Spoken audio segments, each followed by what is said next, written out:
So a Shoey is a very. I mean, it's an Australian icon at this point. It's everyone celebrates in their own way, and the way that Australians sometimes celebrate is by doing a Shoey. So if you ever watched the Formula One at all, we've we've had a very very famous Australian who won that one time and decided to do a shoey for all of the world. So a shoey is, I don't have a shoe on me at the moment. Oh, I do, but it's one of my gardening shoes, so I'm not going to put that out on camera. But basically, what's involved is you take your shoe off, and then you grab yourself a beer, pop the top off, fill that shoe with beer, and knock it straight back.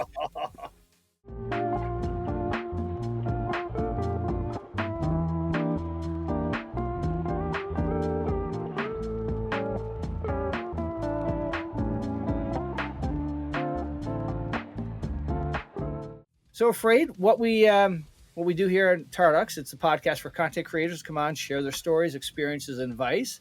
And we're going to jump into it. Are you ready? Let's go. I'm ready and willing. Okay, so to get things rolling, we always start with a few random questions. And let's go with, as a little kid, what did you want to do when you grew up? So I always wanted to be a lawyer when I was a kid. I don't know, I had this whole romanticized view of, I don't know if you ever watched the show Boston Legal back in the day with James Spader. Just that was my idea of success, was wearing the tie, sipping the whiskey, looking out over the New York skyline. But needless to say, that didn't quite happen. But that was always the dream as a kid. I didn't have the whole firefighter or ambulance or policeman or anything like that. No, I wanted to be James Spader. Okay, there we go. All right. So what is your favorite thing about where you live?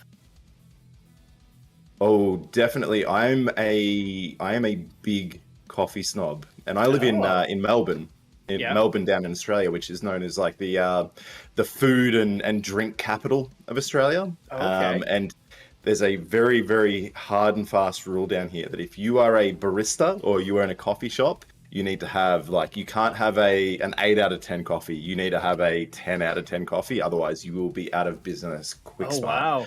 So, I absolutely love being able to go down to any cafe and either really, really loving the coffee or watching them getting replaced by a new owner like a week later. So definitely my favorite thing.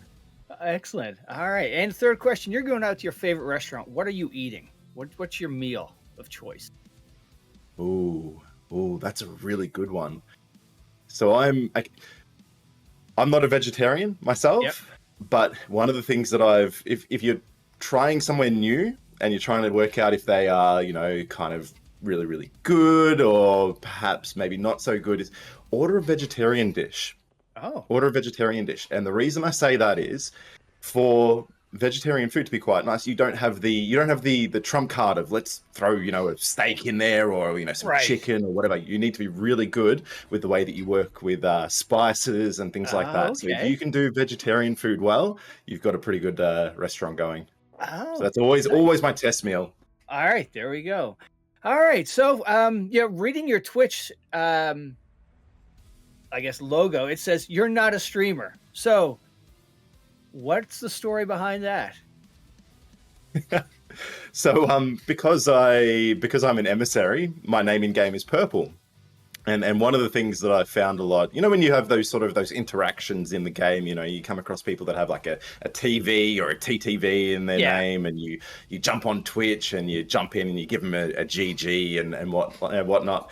I found a lot of people were trying to do the same thing to me, seeing the purple name and thinking, oh, he must be a Twitch streamer. Twitch is purple.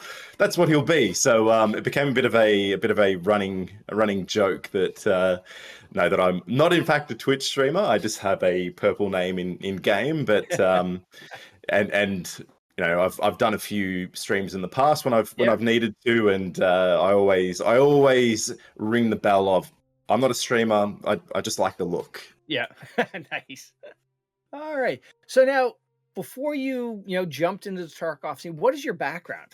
You're not a lawyer, obviously, because you didn't that wasn't your childhood goal. So no, the James Spader dream didn't happen. But No, like I said, it was a bit of an interesting journey, really. So I work in essentially the easiest way to explain it would be sort of like project management, that sort Yeah. of space. And obviously, being a little bit older than some of the regular Tarky crew, Uh-huh. um, I kind of got into gaming and esports and things like that a little bit later than most. So, you Hmm. talk to a lot of people and they're like, "Oh, I remember getting my first Sega Genesis back when I was 12 years old, and I've been a gamer ever Right. since then." And that was never really sort of my thing. Like, I was very interested in the competitive side. We used to watch GSL, the old StarCraft leagues and things like Yeah. that back in the day, just because I was always a little bit interested in the competitive side of things. But Hmm. Tarkov was really sort of the first, I guess, dipping of the toe into I guess the whole, not just esports, but the whole gaming community, and I guess seeing what's sort of been happening with BSG and the release of Arena, and I guess all the community things, and Yeah. and obviously getting into events like PAX and stuff like that as well. That's all relatively new to me. The last couple of years, I would say, Yeah. and yeah, it's been amazing. Like, I've met a lot of fantastic people, learned a lot of Yeah. things, had the opportunity to take part in a lot of really really cool stuff. So, like I said, it hasn't been as long a journey as perhaps some people that you've spoken Right. to, but it's certainly been an exciting one. So now, when did you jump in? When did video games start for you then? You said later in life. So, PC gaming, or did you, come in through some consoles at first? No, so I was always into PC gaming, but Yeah. it was very much like you can end up with a lot of hobbies, and you've got like your main hobby that you bury all your time and energy and Right. everything into. For me, that was other things. Like, I'm really into cars and that side of Okay. things. But I would do a bit of PC gaming. I remember when I was younger, I used to have the occasional, like, I don't know if you remember the days of the old laplink cables and things like Oh that, and yeah. we would play the original Command and Conquer and stuff, and we Uh-huh. used to do it Yeah. back then.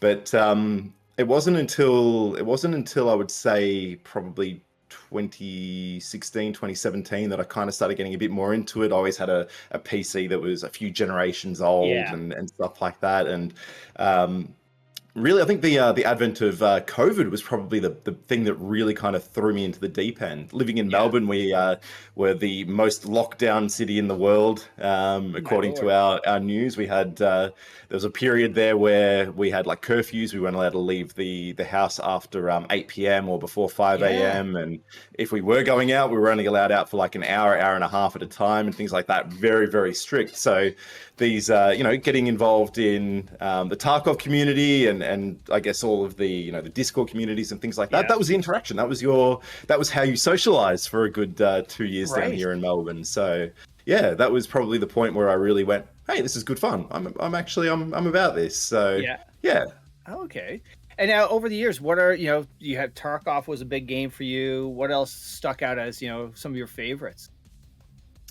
So I put a lot of hours into PUBG as Yeah. well when that first came out, and that was sort of the point. Prior to that, I'd really been into like my RTSs and Yeah. things like the top-down view and the stuff where I could really focus on my macro and micro management and Right. stuff Yeah. like that, and then jumped into PUBG, played a fair bit of played a fair bit of that with some friends, and I kind of went, you know what, the FPS genre, that's got a bit going for it. I'm sort Yeah. of really interested in that. But again, being a little bit old, I don't have the reflexes. I don't know if you find this as well at all. Oh, With you know, I the jump into shooters. a Valorant lobby or Yeah. whatever, and there are 14-year-olds with 20 millisecond response times, and I'm sitting here like I can see the signal from my screen going into my eyes and Yeah. slowly processing into my brain, and before I know it, You're dead. so.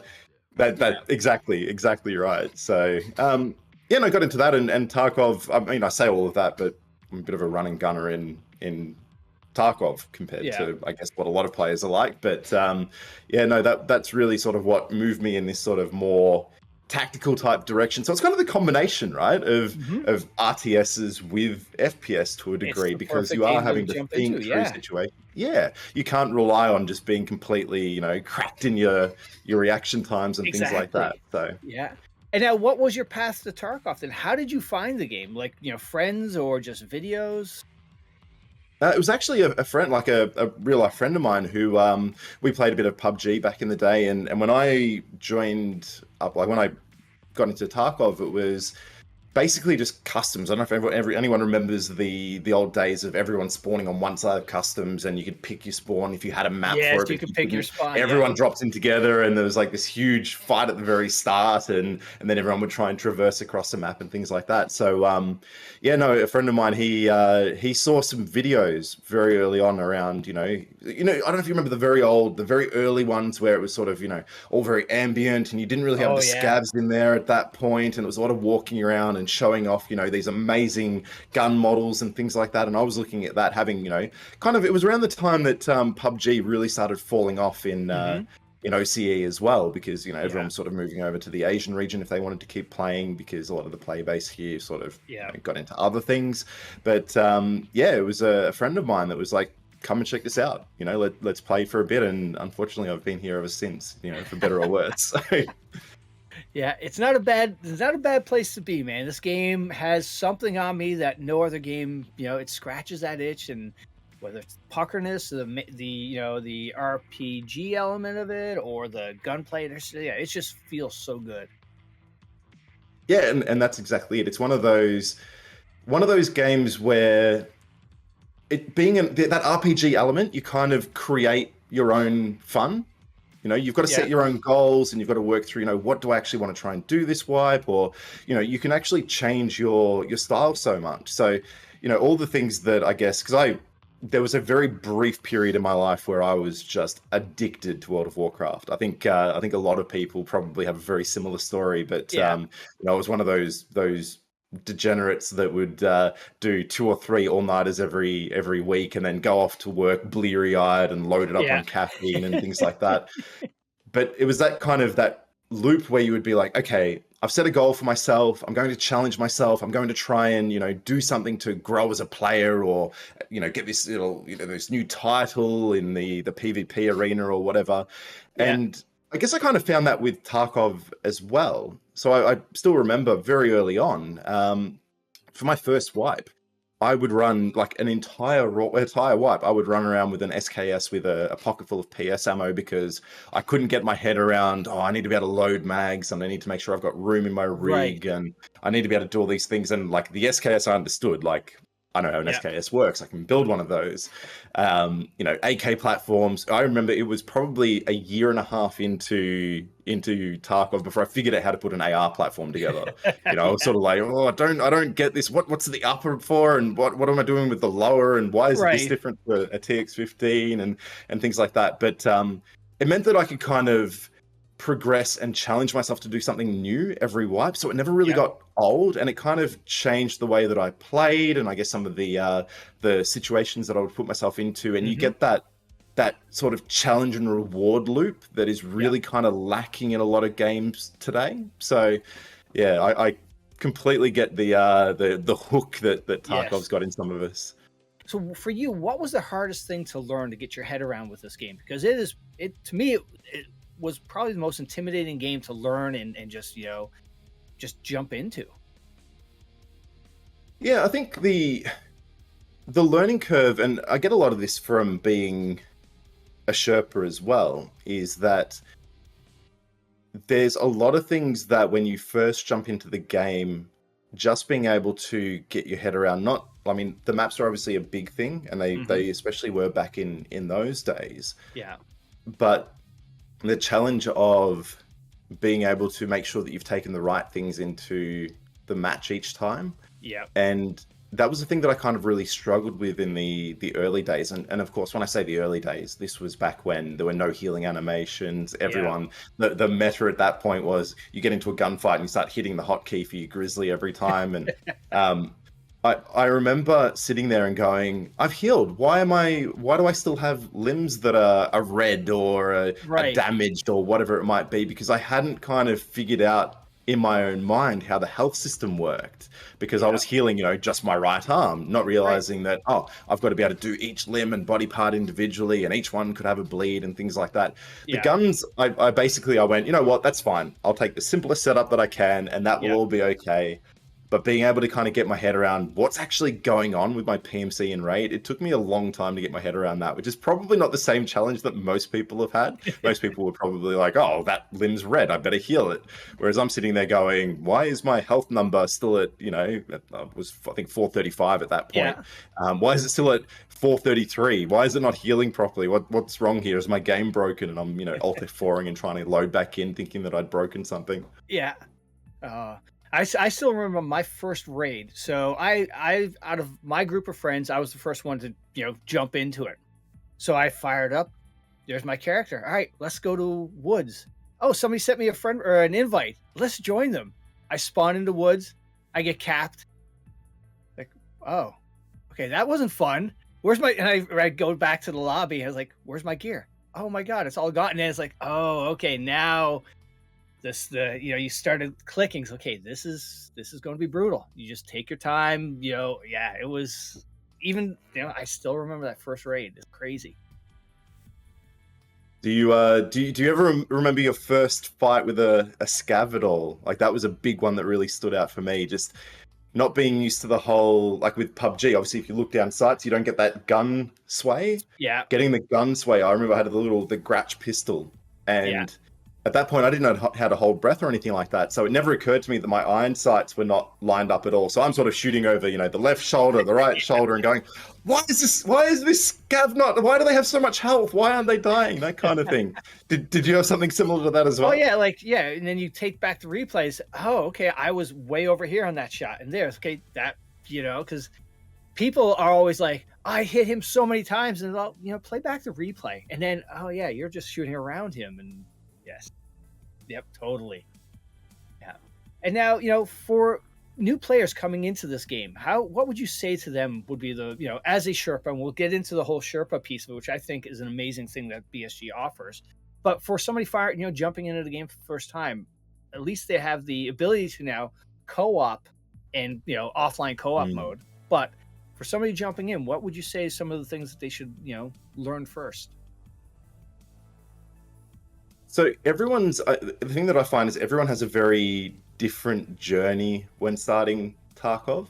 There are people that have come from games like DayZ and those other kind of survival games. So they're used to, I guess, trying to maintain, player health and ailments and different conditions and things like that. So it's really just, okay, well, you've got the basics. You understand how this type of game works. Here are some of the things that are really important here. Like, here's some details around the health system and the little logos that you will see. And you kind of spend a bit more time talking about maps and extractions and things like that. But then I find I get a lot of people that come in from like CSGO or Rainbow Six and things like that are very capable FPS players. Like they're, have an amazing aim. They're very comfortable with the gunplay side of things. But the concept of having to extract or having to, monitor things like energy and hydration, being able to come back to that. So I guess it really kind of depends on your background. If you're into your survival games and everything, then the best thing to do is really kind of start focusing on, I guess, the things that are specific to Tarkov, the maps, the loadouts, the different things. So a little bit of time, maybe not on the wiki. I find the wiki's an amazing resource, but as a new player, it can be a little bit dry. Yeah. I actually find that there's some great content creators putting together fantastic starting videos and things like that. I know Jesse Kazam's got a really exhaustive one that's quite good. Rengar's got a couple in there too. Yeah. And they present it in a way that's easy to consume, but also entertaining as well. So my recommendation for most people is start with those sorts of videos. If it's a bit much, then, jumping onto the Sherpa Hub or into the official Discord, find someone to run with. There's lots of people in the community that are very willing or at the point of their Tarkov journey, as I call it, to, I guess, try and get the next generation new players into the game. And they do really enjoy sort of going through things because, as you mentioned, when you first start playing Tarkov, it's a terrifying experience. You can see that learning cliff in front of you and it's a huge climb. When you get sort of past that point and you're focusing on, I guess, minutiae or things that, your personal goals, like, might be skill leveling or kappa or whatever it might be, you kind of lose a lot of that fear that you have when you first play. So being able to go back and, I guess, relive that through new players and help them to kind of make it through the journey as well is it is a really good thing. And you can find that if videos aren't your thing, or sitting there reading a wiki isn't your thing, jump in with one of those players, have a chat with them, see the things that challenged them when they started, throw questions at them. And the thing is as well, again, the RPG element, you can ask a question to 5 different people and get 7 different answers. Yes. Yep, absolutely. And now something I think that's unique with BSG is, and you're a great example of it, you don't have to be a content creator or streamer to be involved in the community, the game itself, because with BSG, you're an emissary and you're a Sherpa. So let's talk about the emissary. First of all, what is the BSG emissary? So the emissary, the best way to describe it is we are sort of a conduit between the player base in our region and BSG themselves. So obviously BSG, they're primarily around Europe and Russia, that area there. Obviously down in OCE, we are I'm GMT plus 11 right now, so yes. I'm basically on the other side of the calendar. When they're asleep, I'm awake, and when I'm asleep, they're awake. So there are some things that are down here that are, I guess, very unique to the region. The player base that we have a single server. In Australia, a lot of people can play Singapore and things like that, but it isn't like America. It isn't like Europe or Russia, where you've got 4 different regions that you can play under 80 millisecond ping with however many servers within those. We have one, and that comes with, I guess, some unique opportunities and some unique challenges for the region, and being able to, I guess, take some of the things that are impacting the player base, removing some of the emotion sometimes, and being able to play it back to BSG in a way that's constructive, that they can do something with or make changes, is really important. So that's kind of the main part of the emissary role. The other thing that I kind of go, if the Sherpas are here looking at new players that are coming in, getting them established in the game and making them, long-term players and keeping them sort of engaged with the game, the emissaries also look at, what can we do to try and retain players or keep players interested in the late wipe. And I'm sure everyone's heard the whole, you obviously the servers are really busy for the first 2.5 months of the wipe, and then you get into a bit of a lull and it ebbs and flows, and you might run a couple of raids that feel a bit quiet and stuff like that. A big part of what we do is trying to make sure that people are enjoying their time. If they're moving on to other things, is there a reason for it? Sometimes it's just because an amazing game has come out and everyone's playing that for a bit. Or people have put 1,000 hours into the wipe already and they're having a quick break and stuff like that. But I guess being able to understand, what are the things that people are looking to do? Are they wanting to move into tournaments? Are they wanting to move into other events?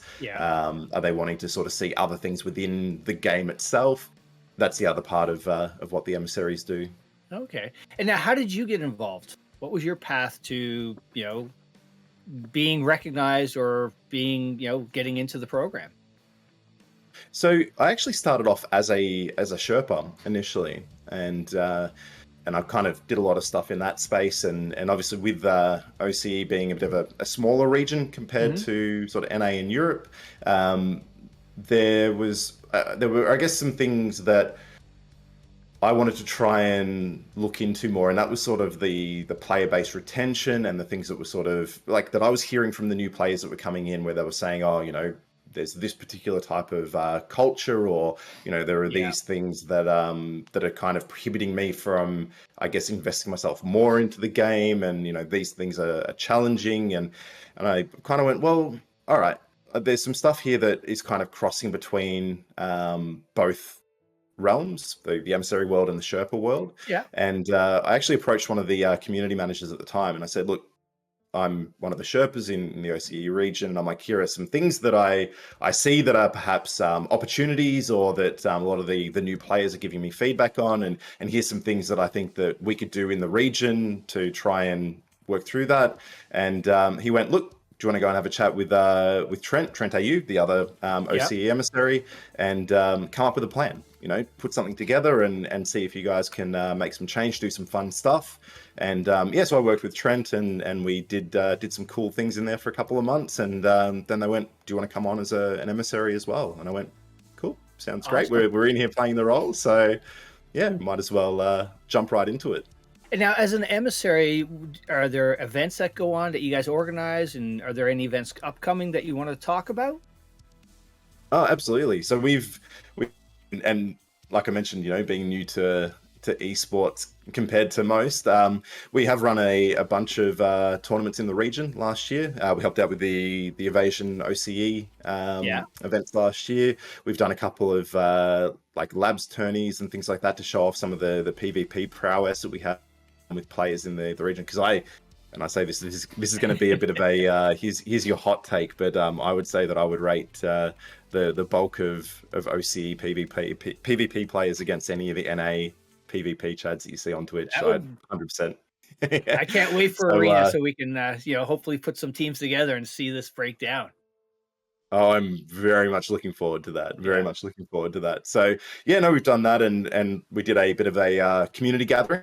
And in real life, we all went out and touched grass and had a few too many in some cases beers together. And yeah, that was amazing. 2023 is looking to be a huge one for us as well. We've had a really good year in 2022, sort of learning the ropes, getting a feel for what's going on, Yeah. really strengthening the relationships with BSG, and yeah, so there's some huge opportunities next year for some pretty significant tournaments already. Yeah.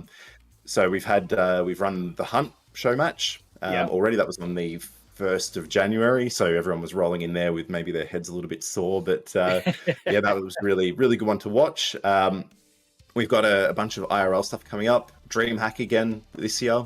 Pestily went along to the one last year. I don't know if you've spoken to you about that in the chat that you guys had the other day. PAX again, we're looking at doing something a bit bigger this year. Before it was a big community thing. This year with, obviously Arena coming through, we're hoping to do a bit more to kind of showcase that and really capture the Australians and New Zealanders are very, very competitive a lot of the time. So I think that I think there's going to be a lot of fun stuff happening in that space. A lot of people will want to get in there, and particularly if we can do things like LAN matches and things that are low ping. You can't sort of do the whole I'm in Western Australia, so I have 80 ping, and you're in Sydney, so you've got 5 and stuff like that. So being able to do a lot more in that space, and being able to do a lot more with the good thing about Tarkov growing to the size that it's at now is we've been able to approach a lot of other partners and sponsors and things like that perhaps wouldn't have given us a second look back in the day.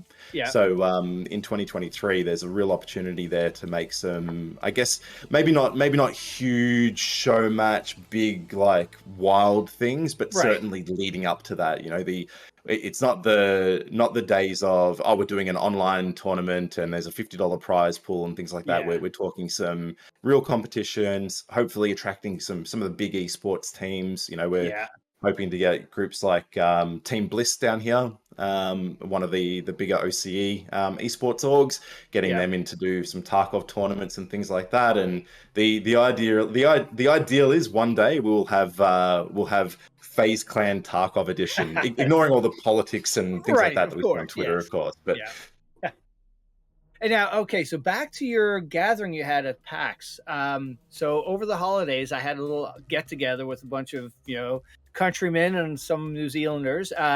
Colts was there, Rhino, Toast, Pest stopped by, yourself, Trent, Trains, and I understand you guys do something called Shoeys. Did you do any Shoeys at the PAX? Because that sounds, I don't know. Actually, first tell people what a Shoey is before we find out who did them. So a Shoey is a very I mean, it's an Australian icon at this point. It's everyone celebrates in their own way, and the way that Australians sometimes celebrate is by doing a Shoey. So if you ever watched the Formula One at all, we've had a very, very famous Australian who won that one time and decided to do a shoey for all of the world. So a shoey is, I don't have a shoe on me at the moment. Oh, I do, but it's one of my gardening shoes, so I'm not going to put that out on camera. But basically what's involved is you take your shoe off, and then you grab yourself a beer, pop the top off, fill that shoe with beer, and knock it straight back. Oh my. Yeah. So were there any shoeys done at PAX when you guys got together? Not that I saw, not that I saw, but I was going to say there were a few groups moving around, and a couple of them got pretty loose. So I wouldn't be surprised if one or two people decided to knock back a couple of shoeys together. Excellent. All right, so now we talked about the Emissary program. Another really cool program that BSG has that I don't think I've seen any other gaming company do it is you have what you call your Sherpas, and your Sherpa. Tell us what a Sherpa is first of all for the BSG. So a Sherpa is really an in-game teacher, or I guess a human tutorial to a degree. So Sherpas come from all walks of life, all different play styles, all different backgrounds, but they're essentially people that are at the point of their Tarkov journey where they're wanting to impart the things that they've learned over the years onto new players, or onto players that are perhaps looking to develop their skills. So obviously the bulk of what we get are players that have, perhaps they've bought the game, they've jumped in, they've done what a lot of us have done, they've jumped in with a random from the lobby and been sent back to the lobby quite promptly, or they've gone in and they've gotten themselves a heavy bleed and they're like, what do I do with this? Or they've loaded 366 into their 762 AK and they're like, the gun's broken now, what's going on? Like, why can't I shoot? What's happening? So a lot of it is around that. The Sherpas will take people through, work them through loadouts, talk through the med system, take them into raids, get them thinking about what they're hearing, what they're trying to achieve, learning the maps, understanding the different landmarks and things like that. That's a big part of it, but we also have Sherpas that are like PvP labs mains, or that specialize in fighting in Reserve D2, or perhaps are fantastic snipers and understand, leading shots, bullet velocity, calculating game mechanics, all that kind of stuff as well. So they're really teachers, and they start from the very, very basics all the way up to, the level 71 3,000 PMC kills, 2,500 labs raids in a wipe. We've got kind of everything, both ends of the spectrum, and everything in between.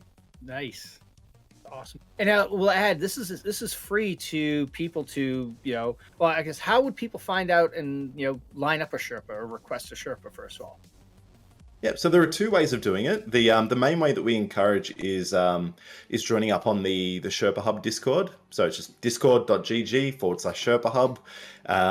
We have a ticket system in there, depending on the region that you're in. If you scroll down, you'll see like a ticket request, and it'll be like an NA ticket request, Asia ticket request, EU ticket request, that kind of thing.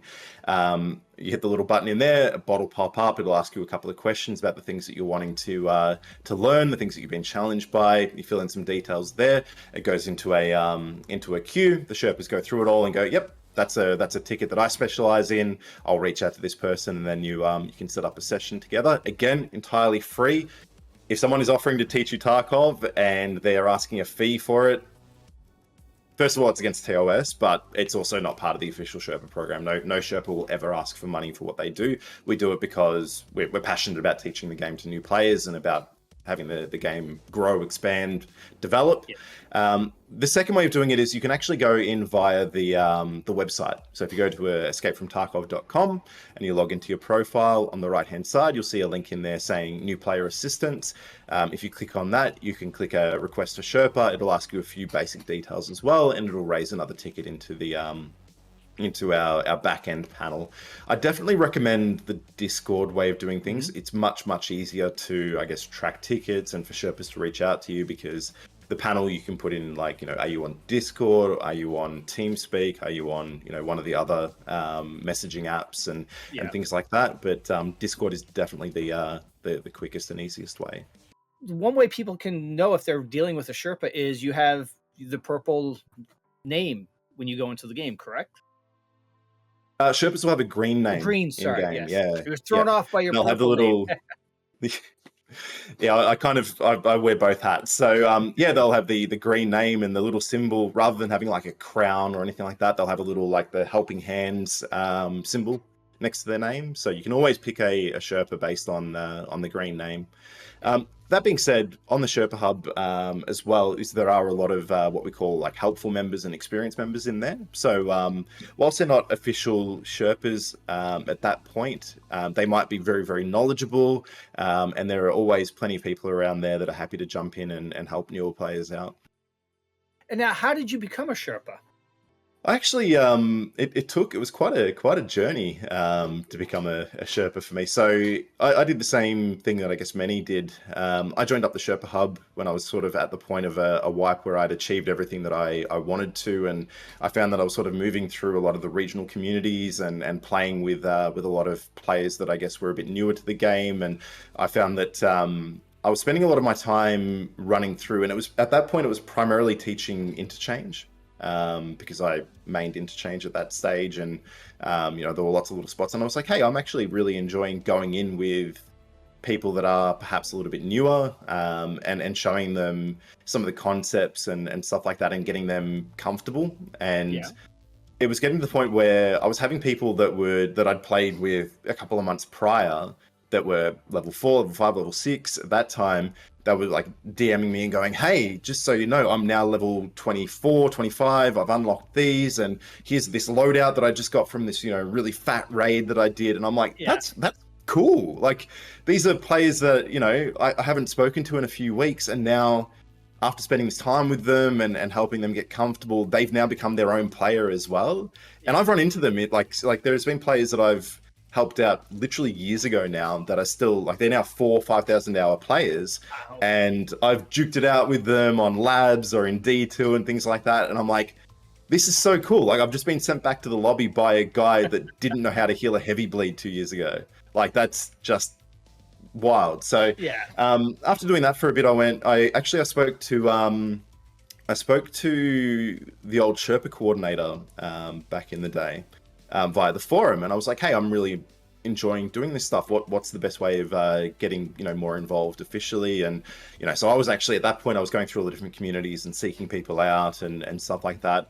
And I went, you know what, I know that there is a Sherpa program, but I've put my little, I did the little application via the website at that point, and I didn't know what to expect at that stage. So I went, I'll go and have a look and see what the go is and where I should be and where I can have the most impact. And he went, come and join the Sherpa Hub. We've just created this new Discord.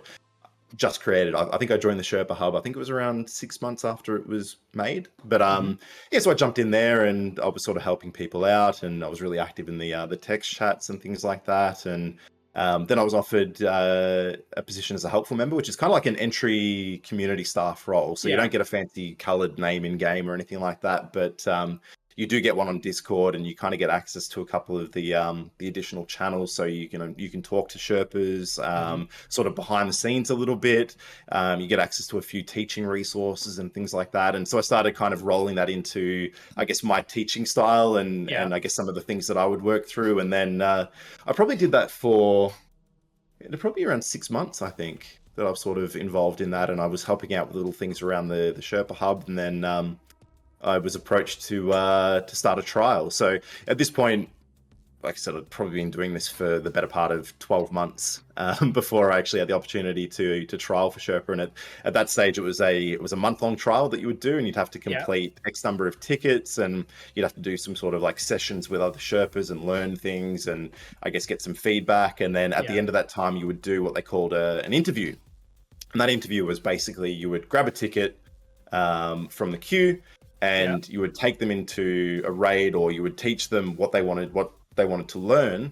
And one of the senior Sherpas would sit along with you, and they'd sit there and they'd watch what you were doing, and they would go, okay, well, is this person, are they bullying the new player and going, oh, get out there, do this, whatever, or were they, creating like a good learning environment? Were they informative? Were they knowledgeable? Were they engaging? All the things that you really want from a good teacher. Because one of the things that we really found is that people will, if you're a little bit too bland, or you're just sitting there and you're like, oh, I'm reading the wiki out to you, like, welcome to your Sherpa ticket. Now sit there while I read this page about ballistics. Being able to turn something into, I guess, language that people understand, and being able to relate with people too. Yes. So that's what they were really looking for at that stage. And I was lucky. I managed to get the passing mark. So I jumped on as one of 2 Sherpas in the OCE region. So there was a period there that the other Sherpa kind of stood down and moved on and did some other things. So there was a point there that it was just me. So Yeah. thankfully demand's there. I think we've got a complement of 4 or 5 Sherpas in the Oh wow, region now, which nice. is very, very cool. So it's growing quite nicely. Oh, But cool. that was how I got involved in the early days. Oh It was my lord. a long journey, but it was really worth it. Really, really, really one of the more rewarding things that Yeah. I've done. Oh, awesome. And now, Afraid, you're taking somebody green into the game. What map are you taking them to? What is your go-to map? Is it still Interchange that you're going to teach somebody from the from nothingness to Tarkov Chadness? So I actually have a one of the things I've created. I've got all these like copy paste things that I pass out to new players. And one of them is like, here's a quick checklist, and it'll be things like, do I have something to heal, like light bleed, a heavy bleed, whatever. Yeah. I actually have one for maps as well. And so the maps that I'm even going to bring this up here, and because I haven't looked at it in a little while, I'm not going to lie, but so I kind of have one where I recommend either customs, woods, or interchange, and there's pros and cons to both, like to all of those maps. And so I'll talk a new player through and go, look, if you start on customs, some of the pros are a lot of the really early quests are on those maps, so you'll be able to level up quite quickly. The downside is that in OCE, customs can be a very PvP centric map, so it is a favorite for streamers to come in with their groups or to go in with their meta gear, and I guess have a lot more PvP and a lot more player interaction, which can be very, very tough for a new player. Yeah. Woods is probably my number one go-to for people. Any map that is green and has bushes, I'm not a huge fan of, but you can't go past Woods as a good starting map, because once you figured out how to navigate it, and if you pick a few milestones and like landmarks and things like that, you can navigate quite well, and there's so much money to be made. It can be run very safely. There are some of the early quests in there. You start to get used to, I guess, audio and picking the right loadouts and things like that. So Woods is a very solid map. And back in the day, I used to recommend Interchange as well, back when it had, a lot of loot there. There were some safe stash runs around the outside or in underneath. And what I really liked about the map back in the day, and perhaps not so much at the moment, hashtag make Interchange great again, you could actually develop from a brand new green, like fresh player to the PvP Chad in one map, because you could start off, you could do your safe loot runs, you could get your quest items, you could do things like that. If you wanted to go in and you wanted to PvP, you could go into the center. At the time, you could run to Brutal and go for Killer and fight all the people that were going in to hunt Killer and things like that. So you had that whole progression all the way through. So I kind of give that to all the new players and go, look, here are the 3 that I recommend. I generally don't recommend Reserve because it's sort of harder to extract from. Lighthouse is a great map, but not everyone has amazing performance on it. Plus the rogues can be very unforgiving. But really, I guess between customs and woods would definitely be my go-to, and then get them comfortable with that. Spend as much time as you can to know that you can drop in at any spawn and make your way out to the extract. That's ultimately what you need to do. Tarkov, if you ignore your stats, it doesn't matter. If you can do a comfortable loot run and you can keep your money up and you can buy the same loadout that you want to run, and you're comfortable in that loadout, everything else is gravy, right? It doesn't matter if you get down bad or you have a 5 raid loss, because you know that you can go back and do that safe loot run and buy that kit that you always buy and then go in and do something different. Yeah, my go-to is always, the basement or the, underground of Interchange. It's just, for when I bring people if I'm bringing friends in who've never played before, on basement of Interchange, because you don't have to really engage, and you can understand the dynamics of looting and discarding and getting used to the mechanics before we had co-op offline mode. But the other aspect I think that the game really has that's unique is you can play this so many different ways. Like you were talking about, whether you want to be the Chad, you want to just loot. There's no rules on how you should play this game. I think that's one of the great things about it. Yeah, absolutely. And I'm sure that anyone that's played with me has heard me ranting about spicy bushes and bush Wookiees and things like that. But that's one of the cool things about Tarkov, right? Is I'm sitting here as the person running through with a Reese T and a Gazelle on and dying to someone with a Keter in a bush and then going, oh, what was he doing in the bush? Like there's 10 minutes left in the raid. What's going on here? But then you look at like Reddit and they're like, what are these, what are these people coming in sweating with all this heavy gear and then just shift Wing around every corner and pre-firing? And I'm like, okay, I'm mad at them, but they're mad at me. So the thing is, that's exactly right. You play the game how you want to play it. If you're within TOS, if you want to, and look, unfortunately, this does extend to things like extract camping and stuff like that. While I personally don't enjoy that play style and find it a bit tedious and boring, the reality is it's a valid play style. Like if you're not doing things to break the TOS, then make the game you want it to be. Like you've got that flexibility.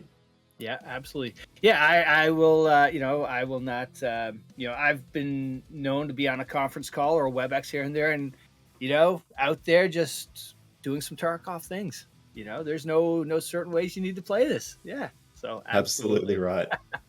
So now what's your thoughts on a new patch, the new wipe? First of all, I guess, when a new wipe happens, what is your strategy? Do you quest? Do you, just go explore the new things? It really depends on, I suppose, what my goal for the wipe is. So I usually try and there's a couple of quests that I always want to get done before I guess people start running really heavy gear. So stir up the pistol kills. I would hate to do that 3 weeks into the wipe. The other one is is it Tarkov Shooter Part 3, the close range bolt action kills? I think it's Part 3. Yeah, Part 3. I like to try and get them out of the way before people are running really, really heavy gear. Because I like everyone, I just jump into factory and do them there. Exactly, so now what's your go-to bolty? Do you go for the short Mosin or do you go for the Granasty, or whatever it's called? I used to look. The 2-on-5 was always my go-to for the longest time, but I've been spending too much time with Trent and Cringe, and they are Mosin aficionados. So okay. I actually went in with the Mosin this time, little Mosin carbine. Yeah. And got it done with that. So I'm very much an accuracy by volume kind of guy. So any bolt action and things like that I struggle with, but the Mosin actually I've been enjoying it this wipe, especially over the other 2-on-5. Yeah, excellent. And now, what's your thoughts on the new? Have you done much in the streets yet?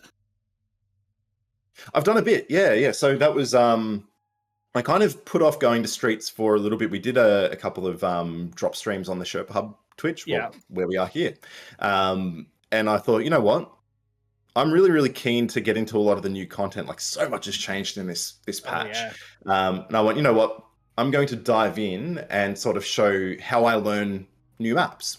Because obviously, a lot of maps have been added since we started playing. So I thought I'll apply the logic that I use to learn it, and we'll do it that way. So I kind of jumped in. I got the map by, is it Reem?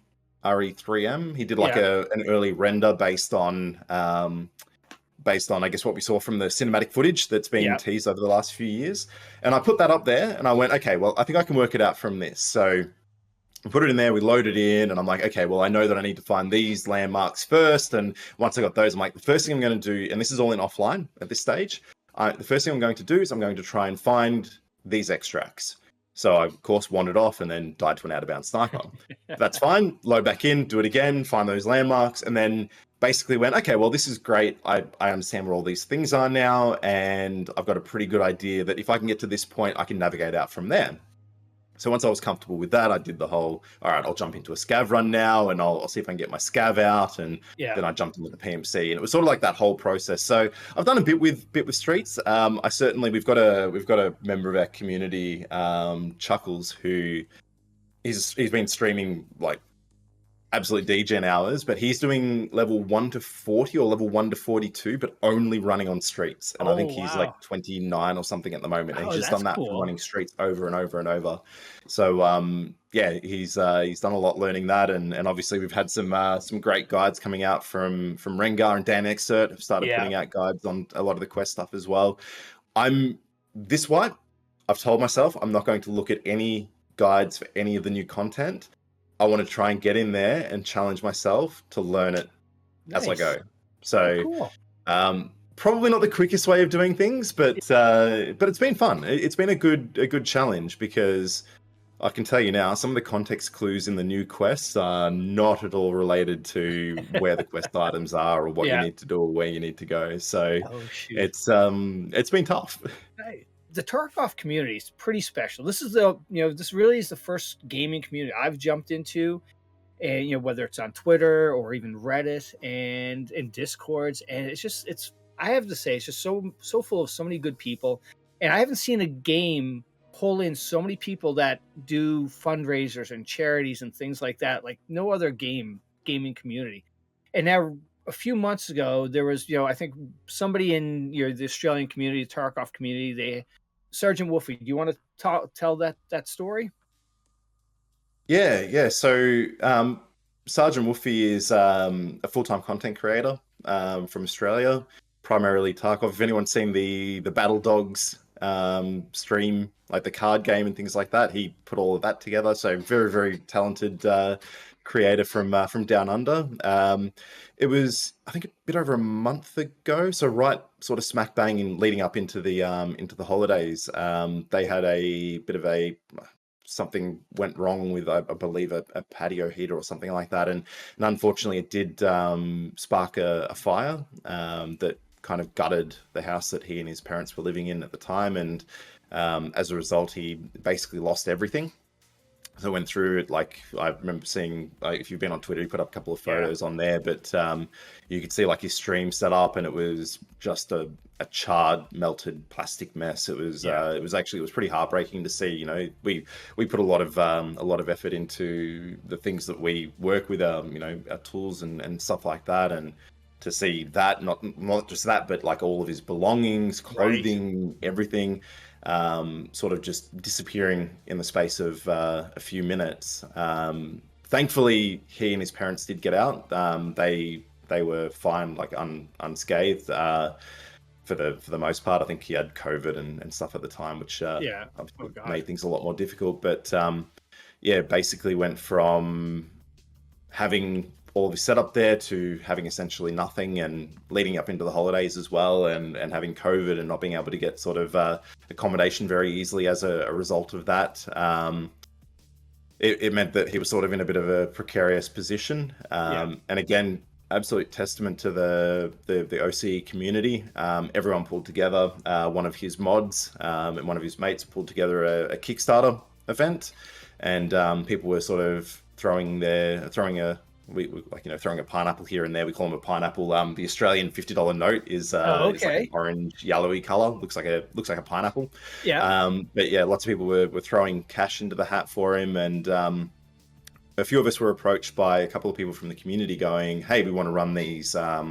We want to run these sort of like fundraiser events." So a couple of those were run. I was involved in one of them where a bunch of us basically jumped in together, jumped on Twitch, and we had all these like redeems and things like that. And it would basically cause things to be hell for us in the in the streams, which was interesting. So like one of them was, I think someone donated $500 for me to unbind my run key, and considering we were playing on woods and literally all I do is shift W everywhere, it was just 3 hours of agony for me. Like it was just so painful. But we had Cringe had very, very long hair, like he had a big ponytail and things like that. He shaved his head, and it was just then some other creators, Chuckle Sonobi, a couple of others, they did like party games as well, live on stream, played with the community a bit. BSG came to the table in like a huge way. So we approached them and said, look, we want to do a bit of a giveaway for the community as part of these fundraising drives that we're doing. Are there any discount codes? We're going to buy a copy of EOD and give that to someone. And they came back and went, hey, we've seen this, and we had all the photos because Sgt Wolfie came down to PAX and everything, and he was an absolute cornerstone of the community down there as well, like he always is. And BSG came back and they were like, here's all these standard and EOD accounts, do your giveaways and things like that. And I was just blown away by the support from BSG, the support from the community. Like I think in the space of 5 hours, we raised a bit over $12,000. Oh, excellent! Like for Wolfie, and it was like I said, just it was so humbling to see. Like I'm, again, you never know what to expect going into Yeah. these things, and Tarkov, has a reputation for being a pretty toxic game, but Yeah. seeing stuff like that, just the community getting together at PAX, the community pulling together to support one of our own, Yeah. it's just like, That's where's the fantastic. toxicity? I was Yeah. expecting this to be, yeah, it was huge. So yeah, like I said, he's not quite back on his feet yet, Yeah. but he's definitely taken some big strides in the right direction. Particularly, it's gotten him landed with a bit of he's been able to sort of get some of his stuff back. So Yeah. I believe he had insurance and everything. That's always the first thing that comes up with people. Yeah. But for anyone that's been through this, and I've certainly done it with cars that I've lost or had stolen or crashed or whatever it Yeah. might be, it does take time for them to investigate and do things like that, and it can be very tough for that period. So seeing the community come together and really propping up someone who has been such a big part of the community for so long was really humbling. Oh, that's cool. I love hearing stories like that. And again, it's, your community got together. You have, smaller streamers do charity charity events for St. Jude. You have larger orgs coming together. I love seeing that, and then, hearing the good stories afterwards. It's awesome. Way to go. Absolutely. So now, speaking of the Tarkov community, what's been your take on it? So on overall looking back on it. So it's certainly been, like I mentioned, it's been a big, it's been a lot of discovery and learning.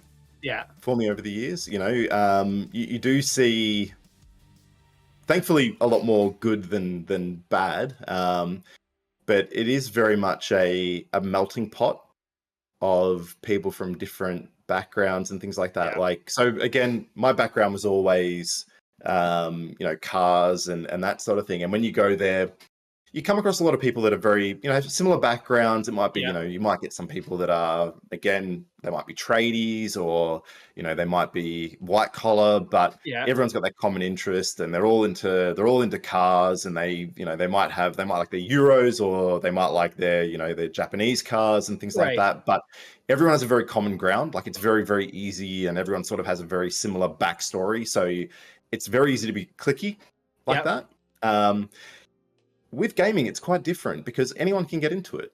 Yes. There are people with high-end gaming PCs. There are people that have gone out onto Gumtree, or I don't know what the equivalent, Craigslist, I suppose. Okay, yeah. Would have been one back in the day. And has picked up a PC, and, it might be the first time into gaming. And so you get a much different mix of people than I've seen in other hobbies that I've had in the past. Yeah. And it's been really enlightening because, with any situation, like, some people will instantly gel and get along really well. And then you've got others that, perhaps don't see eye to eye. And we're all kind of in the same vicinity, whether it be in Discord or we run into each other in raid, particularly with like VoIP coming in and stuff like that.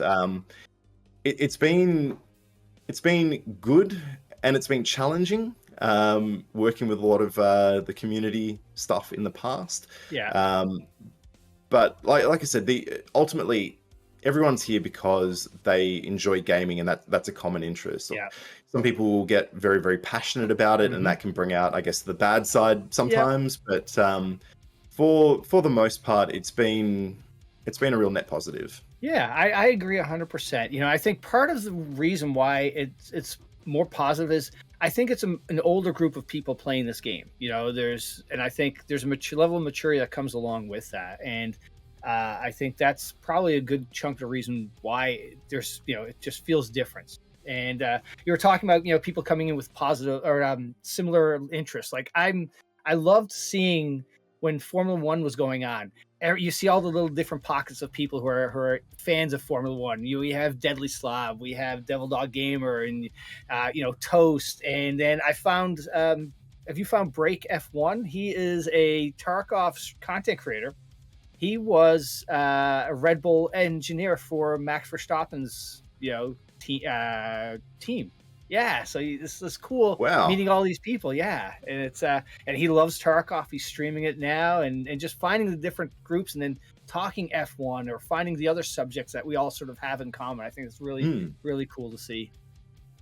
Yeah, and you definitely get that, and that is one of the really cool things too. Is while we have, I guess, the official regional discords and things like that, there's lots of other, I guess, subgroups as Yeah. well. The one of the ones that so in the early days there were two that I was on a lot. There was one called the Hermetic Bunker, which was a lot of people that were very much into, I guess, getting right into the game, working together as a team, supporting one another, doing all the key sharing, all that lovely stuff that we used to do. So really, really big community, but they would play all the way through the wipe. And then there was another one called the Burger Place. I love how creative some of these Discord names are, by the way. That they would play a lot earlier in the wipe, but they all had, you know, mutual interests around music and things like that too. And one of the there's a lot of real sort of niche subgroups within the Tarkov community. One of the ones that that I got an invite to recently was there's an OCE Tarkov fur community Discord as well.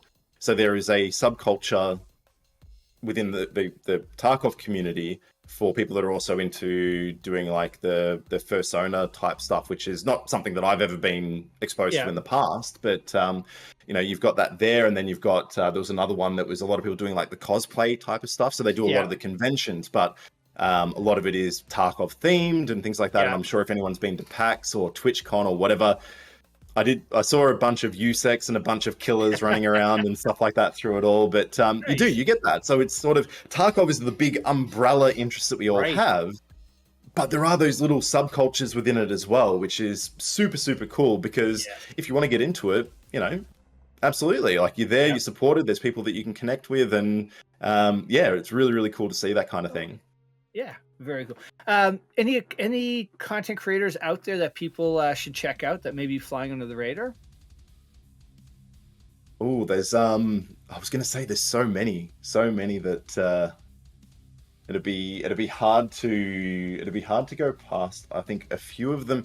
So I watch content creators for a lot of different reasons. Some of them because I really vibe with their play style and things like that, and then others because they're very educational, or they do things that are very, you know, sort of unique to their game style. So, I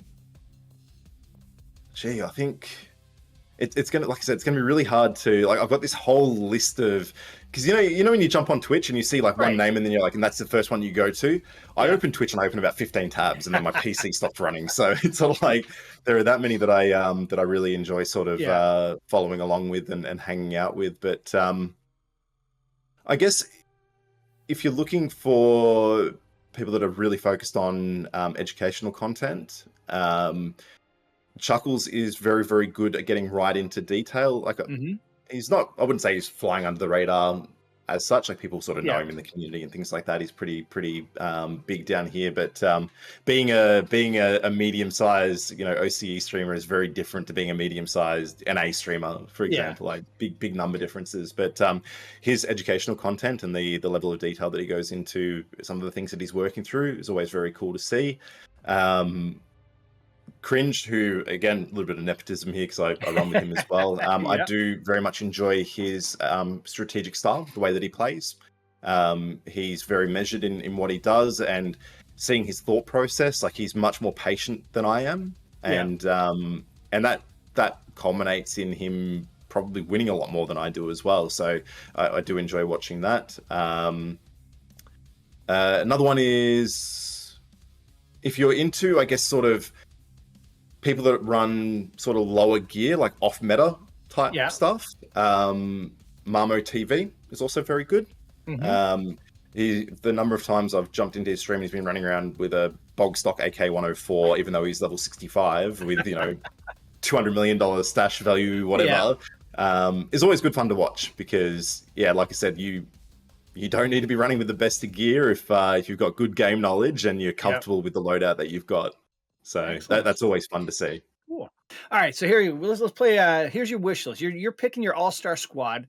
You know, past great Tarkov players, current ones, regardless of region. Who would you like to run a 5-man on interchange with? Who are the 4 other people you'd like? You know, here's your wish list. Oh, that's a good one. So look, I have a very So the way that I like to play Interchange is a split group. Yeah. Right. So I actually really like the group that I run with already.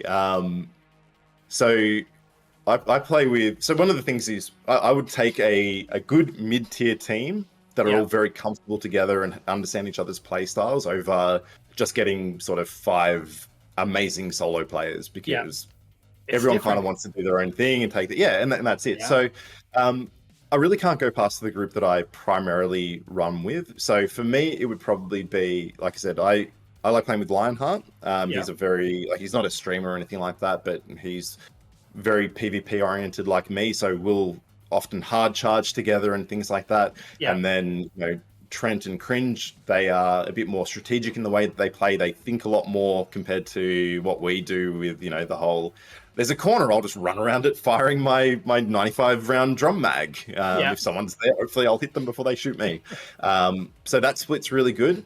And then it's sort of, for a 5th player, like, there's a bunch of different people that I really enjoy playing with on sort of Interchange. And that would be Tennant, the other deputy coordinator from the Sherpa program.